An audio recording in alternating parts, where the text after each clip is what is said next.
My question is to the Prime Minister. The Longstocking Brewery in Pambilla, in my community, this time of year would be paying 24 to 30 casual shifts a week. Because of the bushfires, they're currently paying 4. Loss of wages for casual and permanent staff is hurting my community. We're losing jobs, they're leaving the region, and the government, they tell me, is not providing any help.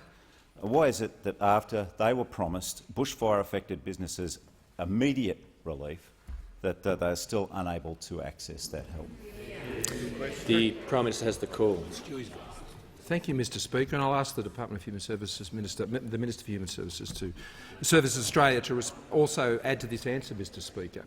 The government has responded to the bushfire crisis, Mr Speaker, with the $2 billion National Bushfire Recovery Fund, and that is administered by the National Bushfire Recovery Agency.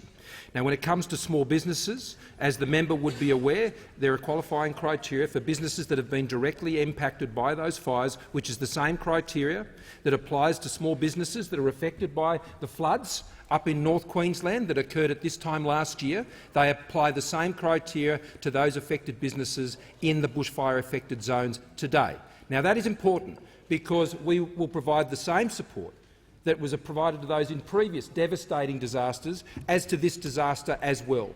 But what is important is whether it's that business or the many other businesses, the recovery work that has been put in place with hundreds of millions of dollars to clear sites, doing that with the New South Wales government, providing the $50,000 grants, providing the $500,000 zero-interest loans, nothing to pay for 2 years, and at a concessional rate of 0.6%, which is half the bond rate, Mr Speaker. That's where it's currently at now.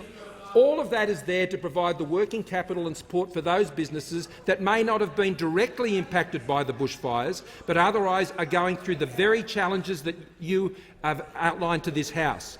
Those measures in response to the North Queensland floods have proved to be enormously helpful.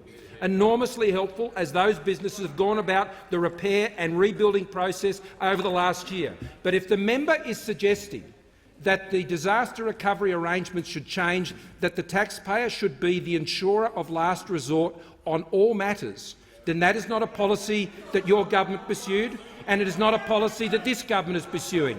Those grants, Mr Speaker, will get to the small businesses that need those grants. Those businesses we have put the support through with the New South Wales government to assess with financial counsellors to help them get access to the support they need. These individual cases, I'm sure the minister who is responsible for emergency management would be pleased to pass that on through the Recovery Agency to provide whatever assistance we can.